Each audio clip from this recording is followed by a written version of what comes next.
έχω την ευχαρίστηση και την τύχη να γνωρίζω αυτόν τον άνθρωπο, αυτή τη γυναίκα, φίλη και συνάδελφο τα τελευταία 2 χρόνια.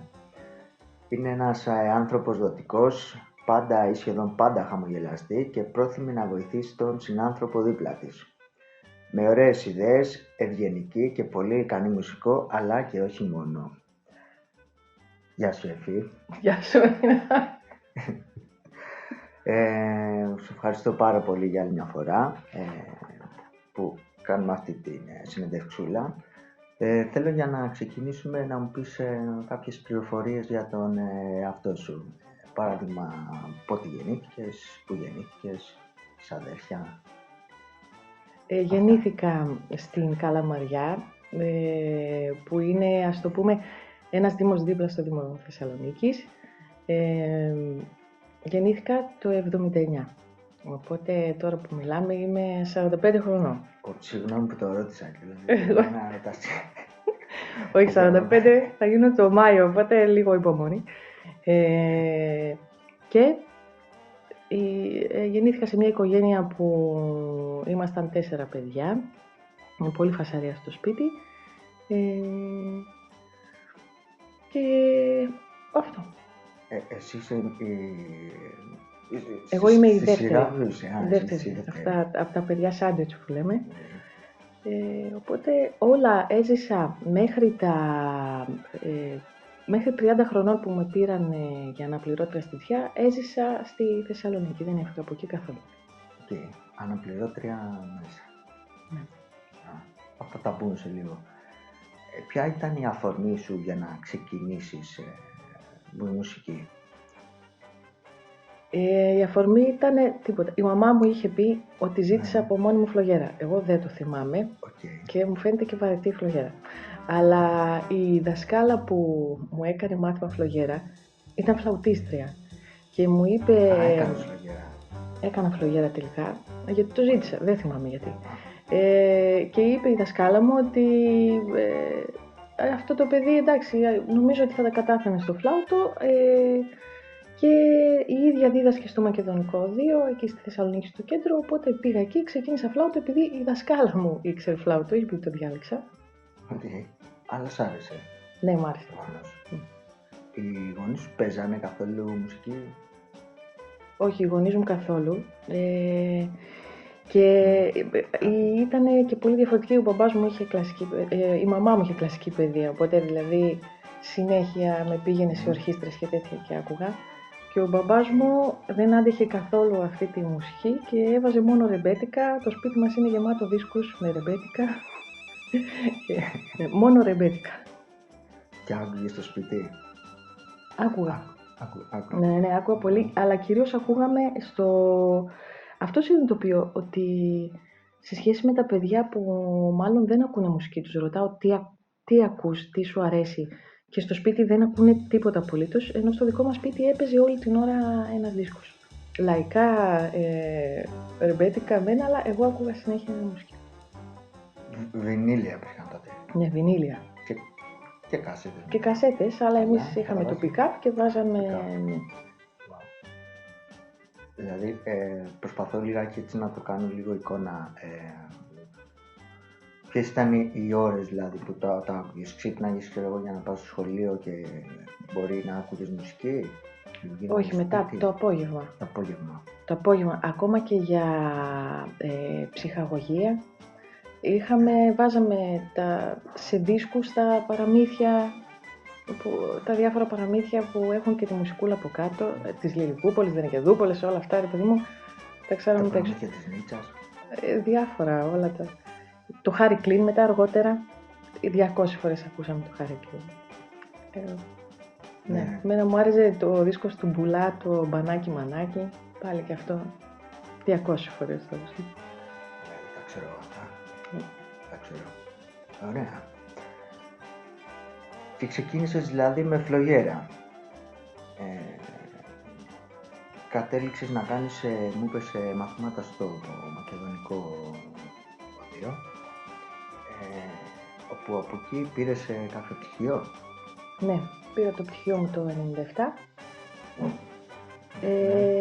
Και επειδή ήταν η πρώτη χρονιά που είχα μπει και στην αρχιτεκτονική σχολή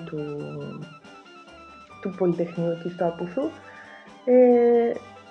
τα παράτησα. Δηλαδή είπα, καλά είναι, ωραία παίξαμε ως εδώ, ωραία μελετούσαμε. Δηλαδή θυμάμαι ότι γυρνούσα, πήγαινα, έκανα μαθήματα στη σχολή και γυρνούσα για να μελετήσω 2 ώρες στο σπίτι στην Καλαμαριά για να ξαναγυρίσω κάτω μετά στο κέντρο που είχα τα εργαστήρια και όλα αυτά. Και κάποια στιγμή είπα ότι γιατί να μελετάω τώρα σαν να πρόκειται να παρουσιάσω κάτι ή σαν να πρόκειται να...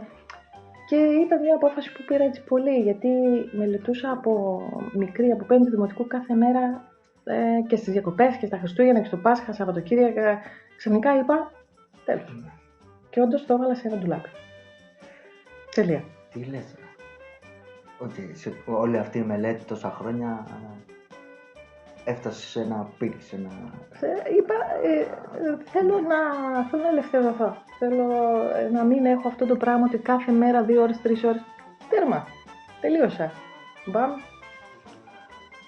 Παρ' όλα αυτά, όλη αυτή η μελέτη, όλη αυτή η μουσική που είχες ασχοληθεί, είχες αφιερώσει τόσο πολύ χρόνο, ας πούμε, πάνω σε αυτό το πράγμα, σένα σε τι σε είχε βοηθήσει όλη τη διάρκεια?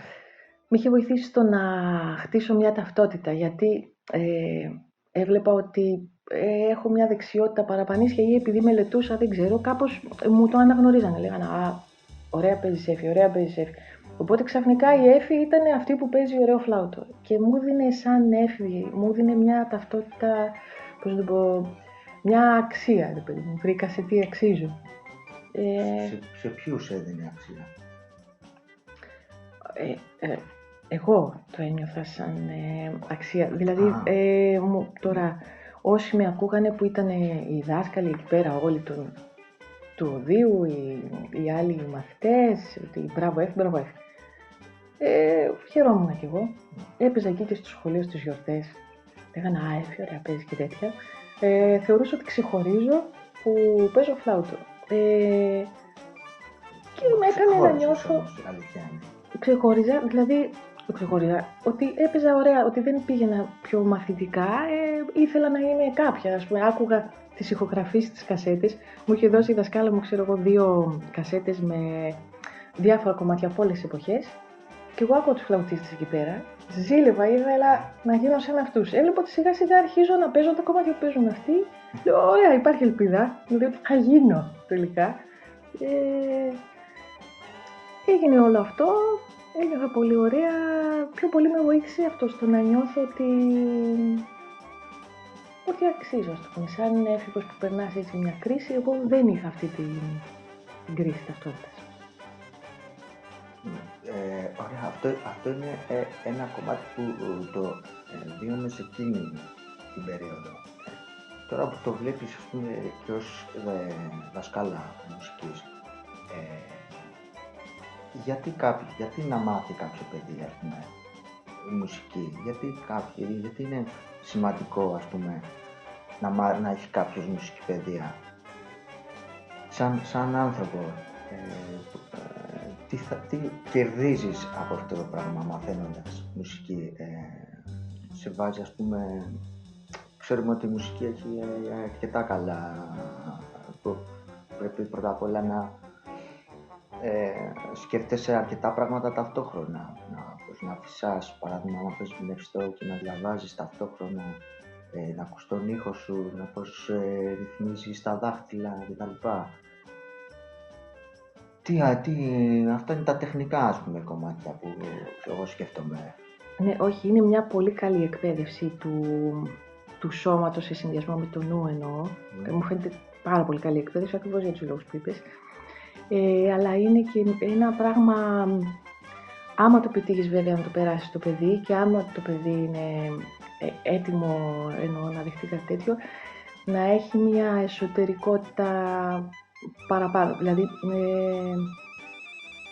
πώς να το πω, να έχει λίγο συνείδηση ακόμα και για το... Σε αυτό βέβαια βοηθάει πολύ το πνευστό, πώς περνάει ο αέρας μέσα από το σώμα του, να έχει συνείδηση μικροκινήσεων, μικροαισθήσεων. Μου φαίνεται δηλαδή ότι αποκτάει κανείς μια ευαισθησία, όχι ως προς το κοινωνικό σύνολο, όχι αυτού του τύπου την ευαισθησία, παρατήρησης της λεπτομέρειας. Και του εαυτού του εαυτού του. Τον αυτοέλεγχο, ναι. Και εμένα αυτό μου φαίνεται, επειδή αυτό μου αρέσει και εμένα, μου φαίνεται μαγικό. Αλλά δεν είναι ότι καταφέρνω σε όλους να το περάσω. Αλλά βέβαια το κυριότερο μου φαίνεται ότι είναι, πώς να το πω, φαίνεται από μόνο του να είναι μια απόλαυση το να προσπαθείς να συντονιστείς με άλλους. Όπως θα έπαιζες σε μπάσκετ δηλαδή. Σου δίνει τη δυνατότητα να παίξεις με άλλους. Αυτή που μου λες τώρα ήταν να παίζεις με άλλους, ξαναγυρνάω λίγο τα πίσω χρόνια ως έφηβη πάνω στη Θεσσαλονίκη. Θέλω να σου ρωτήσω, έπαιζες με κάποιον εκεί, με κάποιο συγκρότημα, με άλλους συνομιλικούς σου εκείνη την περίοδο, καθώς που ήσουν τώρα σαν έφηβη, έτσι μιλάω, γυμνάσιο, ηλικίο? Είχαμε φτιάξει εκεί, τώρα δεν θυμάμαι, μάλλον στο Λύκειο, ήταν πρώτη Λυκείου ή τρίτη γυμνασίου, ένα συγκρότημα. Ακριβώς. Έχουμε μαθευτεί τόσα. Ήταν ένα συγκρότημα μαθητικό που λέγαμε έντεχνα τραγούδια. Προσπαθούσαμε μόνοι μας να φτιάξουμε τις δεύτερες φωνές, να βάλουμε έτσι καμιά μελωδική γραμμούλα από κάτω έξτρα, αλλά δεν θα έλεγα ότι ήταν τόσο δημιουργικό το κομμάτι εκείνο, γιατί γενικά δεν είχα γνώσεις μουσικές καλές, οπότε οι άλλοι με βοηθούσαν στο τι να παίζω, οπότε πάλι παρτιτούρα, ας το πούμε, διάβαζα. Παρ' όλα αυτά πέρασαν πάρα πολύ ωραία, πήγαμε και μια εκδρομή, μας πήγανε στη Σύμη μόνος μας, εκεί ήμασταν παιδιά. Και ήμασταν μόνοι μας χωρίς γονείς, πήγαμε σε ένα φεστιβάλ και παίξαμε. Ναι. Ήταν ωραίο συγκροτηματάκι. Βρισκόμασταν τα βράδια, όταν οι άλλοι κοιμόντουσαν, εμείς βρισκόμασταν τα βράδια, κάναμε πρόβες. Ωραία. Ναι. Ωραία. Πολύ ωραία. Έντεχνο. Ναι, έντεχνο. Θυμάσαι κανένα τραγούδι? Είχαμε μια κοπέλα, τώρα είναι και επαγγελματίας τραγουδίστρια. Θύμιζε η φωνή της την Αλεξίου αρκετά. Όχι, ίσως την Πρωτοψάλτη βασικά, θύμιζε πιο πολύ. Και το αγαπημένο μου να λέει ήταν το «Εξαρτάται». «Μα τι όνειρα θα έκανες», έτσι το έλεγε. «Αν δεν ήσουν στο πλάι μου», και τόνιζε. «Και αν ήρθες δεν άναβα». Τέλος πάντων, θυμάμαι όλο αυτόν τον τονισμό. Τρελνόμουν εγώ με το «Εξαρτάται». Ναι. Αυτό και το σουξέ μας ήταν το «Παίξε Χρήστο επιγόντως» του Νικολόπουλου. Χαμός γινότανε, κάθε φορά που το λέγαμε. Εγώ έπαιζα ζύγια τότε. Δεν έπαιζες μόνο φλάουτα? Όχι, ήθελα να κάνω την ωραία παίζοντας τα ζύγια. Είχα δει μία που τα έπαιζε και ήθελα να είναι ίδια. Να παίζω σαν αυτήν. Θα συνεχίσουμε σε μια ερωτησούλα. Τι είναι για σένα η μουσική? Τι είναι για μένα η μουσική? Μάλλον παρέα, μπορώ να πω. Μόνο αυτό. Δηλαδή, νιώθω σαν να μου δίνει, τις προάλλες το συνειδητοποιούσα. Γενικά θα έλεγα ότι δεν ασχολούμαι με τη μουσική. Δεν ξέρω κανέναν καλλιτέχνη με το όνομά του, ελάχιστος δηλαδή. Όταν ακούω κάτι μ' αρέσει και δεν αναρωτιέμαι ποιος το λέει, τι είναι, τι είδος είναι, πότε έγινε, τίποτα, μηδέν. Δεν έχω καμία επαφή με τη μουσική κατά αυτόν τον τρόπο. Αλλά νιώθω ότι την ώρα που κάνω κάτι, άμα ταυτόχρονα υπάρχει η μουσική, είναι σαν να μπαίνω σε έναν κόσμο άλλο, γι' αυτό λέω παρέα, και γίνεται κάτι άλλο από την έφη, γίνεται κάτι διπλό δηλαδή. Τις προάλλες έφτιαχνα εννοώ κάτι πολύ άσχετο, κάτι δικό μου δημιουργικό, άκουγα μουσική ταυτόχρονα και συνειδητοποίησα με πόση ροή δούλευα και τι βγήκε και λέω τι έγινε παιδιά, πότε έγινε αυτό, δηλαδή, ναι. Τι έφτιαχνες? Είχα φτιάξει μια σφραγίδα και έφτιαχνα ένα δικό μου ύφασμα με τη σφραγίδα αυτή. Και είχες τη μουσική σαν... Την είχα σαν υπόβαθρο πίσω, background, αλλά έλεγα τίποτα. Την είχα και κάποια στιγμή συνειδητοποιούσα ότι έχω πώς να το πω, αισιοδοξία, δημιουργικότητα, φόρα, ροή που δεν σταματούσε. Και λέω, μα πώς έγινε αυτό? Και συνειδητοποίησα ότι ήταν επειδή ακούγονταν η μουσική, γιατί όταν σταμάτησε, η ψυχή μου ήταν ανήσυχη, ότι καλά είναι ως εδώ. Μήπως αύριο να συνεχίσω. Δεν είχα τη ροή που είχα πριν. Και έλεγα, άρα η μουσική ήτανε. Μάλιστα. Wow. Πολύ ωραία. Έφη μου, έχεις κάνει κάποιες σπουδές στην αρχιτεκτονική και ασχολείσαι και με διάφορα άλλα καλλιτεχνικά αντικείμενα. Πέρα από την αρχιτεκτονική, έχεις πάρει το πτυχίο, έχεις τελειώσει? Wow. Και έχεις κάνει και άλλες σχολές πάνω σε εικαστικά? Όχι, δεν έκανα, απλά ασχολήθηκα, ήθελα να διδάξω μετά που τελείωσα, δηλαδή πιο πολύ είχα με τα παιδιά καημό να κάνω κάτι παρά στην αρχιτεκτονική, οπότε έκανα κατασκευές για παιδιά και δούλευα στα ολοήμερα τότε σε κάτι παιδικές βιβλιοθήκες, έκανα χειροτεχνίες για παιδιά και άρχισα να ασχολούμαι με διάφορα υλικά, έβλεπα ιδέες, έχει άπειρες ιδέες στο ίντερνετ ή στα βιβλία να διαβάσεις. Το υλικό είναι αμέτρητο. Ναι. Πότε τελείωσες την αρχιτεκτονική? Το 2004.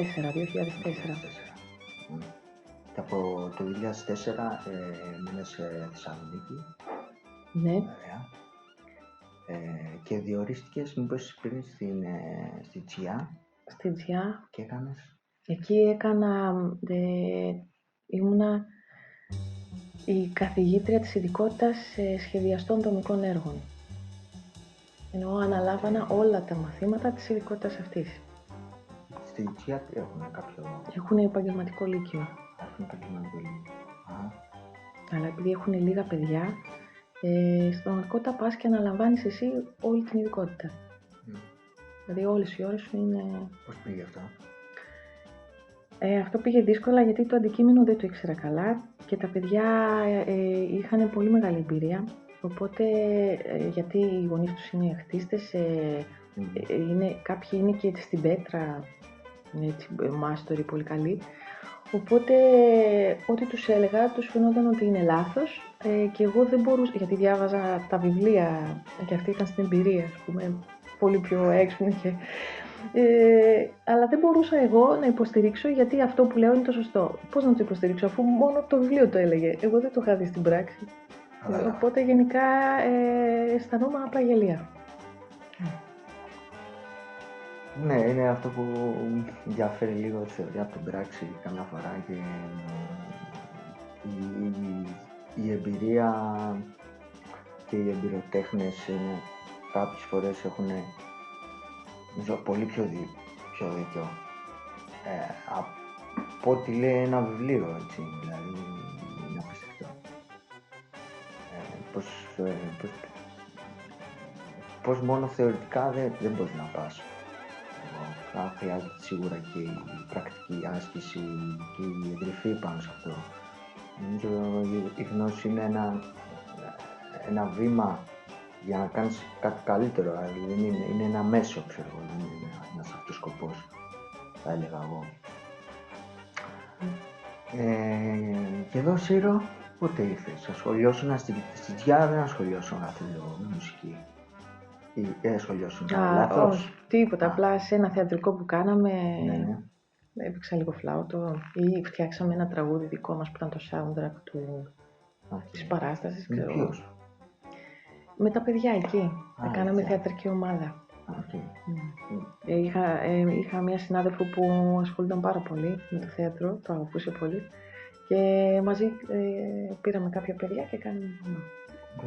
Τέλεια. Και Σύρο, πώς Σύρο, ήρθα για να δουλέψω κάποια στιγμή που ήμουν άνεργη. Ήρθα να δουλέψω σεζόν, δηλαδή σε ένα beach bar εδώ που υπήρχε. Γνώρισα εδώ την Αλίζα Λαμπάρος που είναι η μαέστρος της Φιλαρμονικής και κάπως είπα μήπως και να παίξω κι εγώ μαζί σας και μου είπε ναι, έλα. Κάποια στιγμή μου στείλαν και το φλάουτο μου από πάνω από τη Θεσσαλονίκη και έπαιξα εκεί μαζί τους, ήταν πάρα πολύ ωραία, πέρασα τέλεια πραγματικά και δεν ήθελα να φύγω δηλαδή μετά. Το καλοκαίρι είχε γίνει μια μουσική κατασκήνωση, η Αλής μου είπε έλα άμα θέλεις μαζί μας και εγώ κατάλαβα ότι θα πάω για διακοπές. Και μόλις πήγα μου λέει λοιπόν έχω μία μαθήτρια τώρα αλλά έχω και άλλα 3 από την προηγούμενη σεζόν, δεν ξέρω τι θα παίξει, δεν βγάζει τις ψηλές και εγώ δεν μπορώ να τις τα δείξω. Αν γίνεται μπορείς, γράψε και κάτι για τη συναυλία γιατί σε μια εβδομάδα θα είναι και η συναυλία. Τα παιδιά τώρα μιλάμε, δεν είχαν πιάσει ποτέ τους το όργανο, όχι τέτοιο, και μου λέει ότι σκέψου κάτι εσύ. Λέω σαν τι να σκεφτώ. Γράψε κάτι μου λέει. Τέλος πάντων. Και για μένα ήταν εμπειρία μεγάλη, έπρεπε να φτιάξω κάτι να έχει νόημα, με άνθρωπο που δεν ξέρει το όργανο καν να το πιάνει, μέσα σε μια εβδομάδα κάτι να έχει να παίξει. Αυτό στην κατασκήνωση? Ναι, στην κατασκήνωση. Καλοκαιρινή κατασκήνωση. Καλοκαιρινή. Και τέλος πάντων ήταν εμπειριάρα. Ναι. Επίσης με άνθρωπο που ξαναλέω δεν πιάνει το όργανο, να έχεις μάθημα μαζί του τουλάχιστον 2 και 2 ώρες απογευματινές. Δηλαδή... Ήταν εκείνη η χρονιά που είχα γίνει εγώ ψευτομαέστρος τότε. Όχι, ήταν η χρονιά που ήταν πάνω στους νήτες. Που εσύ ήσουν ένα παιδί ακόμα. Δηλαδή ήταν η πρώτη φορά που σε γνώρισα και είχα πει ένα παιδί. Γι' αυτό μου κάνει τώρα εντύπωση που συνεργαζόμαστε, γιατί σκέφτομαι και ήρθα ρε παιδί μου. Σκέφτομαι. Ναι. Πάω στο Μεγαγιαλό ήταν αυτό. Στο Μεγαγιαλό. Τελικά ήταν αυτό που στη συναυλία που φτιάξαμε εκείνο το σκέτς που ήταν μια μαμά που έλεγε ένα ποίημα, όχι ένας που φοβόταν να παντρευτεί και του έλεγε μάνα του πάρε αυτό το... Έχεις πάντα πάρα πολύ ωραίες ιδέες. Αυτό έχω να το λέω, δηλαδή δημιουργικές, φάνταστες ιδέες και πολύ ωραία. Και τις κάνεις και πράξη. Ευχαριστώ με. Παλιά τις είχα μάλλον. Τώρα είμαι. Έχω γεράσει δεν κάνω τέτοια σκέτς τώρα. Τώρα έχεις πολλούς μαθητές. Ναι. Μαθήτριες, μαθητές στη Φιλαρμονική. Είσαι τώρα εκεί πόσο καιρό? Είναι 12 χρόνια τώρα. 12 χρόνια. Ναι. Οπότε ναι, έχουν περάσει αρκετά παιδιά. Και κάποια από αυτά συνεχίζουν, παίζουν δηλαδή. Έχουν γίνει μουσική, αλλά και αρκετά τα παράτησαν. Ενώ μάθανε ό,τι μάθανε και μετά κάποιοι μου ζητήσαν και να βρω πού να πουλήσουν το φλάουτο, ας πούμε. Ναι. Φαντάζομαι όμως 12 χρόνια έχουν περάσει αρκετά άτομα. Ναι. Δεν ξέρω πόσα άτομα, δεν έχω υπολογίσει. Αλλά πρέπει να είναι πάρα πολλά. Γιατί με το που σταματάνε κάποια έρχονται κάποια καινούρια, αυτό δεν ξέρω. Δεν τα έχω υπολογίσει. Πόσα είναι. Ωραία. Ναι. Μια μέρα να κάτσω να μετρήσω. Εδώ στη Σύρο έμεινες λόγω φιλαρμονικής, λόγω του τόπου, της Σύρου? Είναι όλα. Μου φαίνεται... στην αρχή όταν ήρθα δεν είχα παρέα καθόλου και είπα να μήπως φύγω. Δηλαδή μετά από 1 εξάμηνο να φύγω. Έλεγα συνέχεια στην Αλίζα, εγώ φεύγω. Η ίδια μόνο χαμογελούσε. Γιατί δεν ξέρω τι θα φύγω μάλλον. Και όσο δεν έφυγα. Τέλος πάντων, και μετά όμως, μετά από την πρώτη χρονιά που βρήκα παρέα, αποφάσισα ότι δεν ξαναφτιάχνω φίλους από την αρχή. Καλά είναι, ας μείνουμε εδώ, αλλά και η δουλειά μου φαινόταν ότι μου ταιριάζει και ότι είμαι τυχερή που την έχω βρει. Εννοώ να είμαι με παιδιά, να συνεργάζομαι με την Αλής που τότε μου είχε φανεί, ρε παιδί μου, ότι πώς γίνεται να έχω βρει κάποιον με τον οποίο έχω ακριβώς την ίδια λογική εννοώ σχέση με το παιδαγωγικό κομμάτι. Δεν είχα βρει μέχρι τότε κάποιον να μου ταιριάζει τόσο. Οπότε είπα, ναι, εδώ είμαστε. Ναι. Βέβαια. πολύ ωραίο να βρίσκεις τέτοιους συναδέλφους. Ναι. Δύσκολα. Μου φαίνεται δύσκολο. Γι' αυτό και δεν μπορώ να φανταστώ τον εαυτό μου να φεύγει, αν και πολλές φορές έχω πει ότι βαριέμαι το νησί και λέω πάμε να φύγουμε, αλλά είμαι καρφωμένη λόγω αυτού. Εδώ στο νησί τι μπορείς να κάνεις, παράδειγμα? Πες μας 2-3 αν θέλεις. Τι άλλο θα μπορούσα από δουλειά είναι? Σαν τέχνες. Παράλληλα με τη μουσική έχουμε κάνει μια καλλιτεχνική ομάδα και κάνουμε εκθέσεις κάθε χρόνο με ένα διαφορετικό θέμα. Μου έχει αρέσει αυτό γιατί είμαστε 8 άνθρωποι πολύ διαφορετικοί και οι συναντήσεις μας ακόμα είναι πολύ πλούσιες, οπότε μου αρέσει. Σε τι υλικό? Εγώ δουλεύω με ύφασμα, αλλά είμαστε μέσα μια κεραμίστρια, 2 γραφίστες, ένας καλλιγράφος γραφίστας, η φίλη μου η Βάσο που είναι νηπιαγωγός αλλά κάνει πάρα πολλά πράγματα και κατασκευές, μια εικαστικός, ζωγράφος. Είμαστε. Ναι. Είμαστε πολλά άτομα, ωραία. Είμαστε πολλά άτομα και με πολλές διαφορετικές προσεγγίσεις. Πιστεύεις είναι καλύτερο να δουλεύεις, είναι λίγο ρητορική η ερώτηση μου, να δουλεύεις με λίγα άτομα ή με 1-2 άτομα και μόνο αυτοί ή και με παραπάνω να υπάρχει συνεργασία? Σε μένα είναι αναλόγως το αντικείμενο. Άμα έχω μια πάρα πολύ καθαρή ιδέα για κάτι, θέλω να δουλεύω μόνη μου. Γιατί θέλω να κάνω ακριβώς αυτό που έχω στο νου. Αν όμως θέλω να χτίσω και την ιδέα την ίδια, μ' αρέσει να είμαστε πολλοί. Το να μην είμαστε διάδα με βοηθάει στο να μην φοβάμαι τη σύγκρουση. Με τους δύο νιώθω ότι θα πει ο ένας το ένα, θα πει ο άλλος το άλλο. Άμα δεν συμφωνούμε, τι θα γίνει μετά? Δεν μ' αρέσει η αίσθηση του ότι θα νιώσει κάποιος ότι έκανε πίσω ή ότι επιβλήθηκε. Δεν μ' αρέσει αυτό. Ενώ στους πολλούς νιώθω ότι δεν τίθεται τέτοιο θέμα. Στους πολλούς το νιώθεις αυτό? Ναι. Ότι θα τα συζητήσουμε όλα σαν να ήταν σκέτο το αντικείμενο, χωρίς, πώς να το πω, καπέλωμα. Δεν θα νιώσει κανένας καπελωμένος, αφού ενώ η συζήτηση θα είναι λίγο πιο πλούσια από 2 γνώμες. Μάλιστα. Είναι σημαντικό να κάνουμε όνειρα? Τώρα, μας τρέλανε. Για μένα είναι το νούμερο 1 και λέω αυτή η ερώτηση πραγματικά είναι πολύ κέρια, γιατί συνειδητοποιώ αυτή την περίοδο ότι αν υπάρχει κάτι που μου λείπει είναι τα όνειρα και χωρίς αυτά νιώθω ότι βαλτώνω. Ναι, γι' αυτό λέω. Ήτανε, πώς το λένε, καρφί αυτή η ερώτηση. Θες να μοιραστείς μαζί μας κάποιο όνειρό σου, αν έχεις τώρα ένα όνειρο ή τι σκέφτεσαι για το μέλλον? Και με αυτή την ερώτηση νομίζω είμαστε εντάξει. Έχω ένα όνειρο, αλλά δεν ξέρω αν θα πραγματοποιηθεί.